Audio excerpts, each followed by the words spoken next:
Unit 1. பழைய கற்காலம்.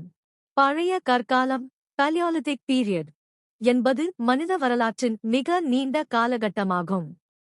இது பொதுவாக சுமார் 2.5 மில்லியன் ஆண்டுகளுக்கு முன்பு தொடங்கி சுமார் கிமு 10,000 வரை நீடித்தது.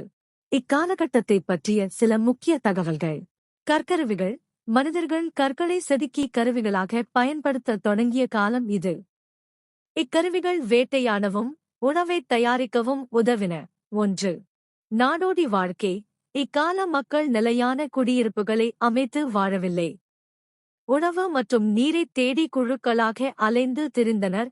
1. வேட்டையாடுதல் மற்றும் உணவு சேகரித்தல். வேட்டையாடுவதும் காட்டுப் பழங்கள் மற்றும் காய்கறிகளை சேகரிப்பதுமே இவர்களின் முக்கிய உணவு ஆதாரமாக இருந்தது. 1. நெருப்பின் பயன்பாடு. நெருப்பைக் கட்டுப்படுத்தி பயன்படுத்த கற்றுக்கொண்டது இக்காலத்தின் ஒரு முக்கிய மைல்கல். இது சமைக்கவும் குளிரில் இருந்து பாதுகாக்கவும் விலங்குகளை விரட்டவும் உதவியது. 1. குகை ஓவியங்கள். பிரான்ஸ் மற்றும் ஸ்பெயின் போன்ற இடங்களில் உள்ள குகைகளில் காணப்படும் ஓவியங்கள் இக்கால மக்களின் கலைத்திறனையும் வாழ்க்கை முறையையும் காட்டுகின்றன. 1. பழைய கற்காலத்தின் முடிவில் வேளாண்மை அறிமுகப்படுத்தப்பட்டு மக்கள் நிலையான வாழ்க்கை வாழத் தொடங்கினர். இது புதிய கற்காலத்தின் நியோலிதிக் பீரியட் தொடக்கத்தை குறிக்கிறது. புதிய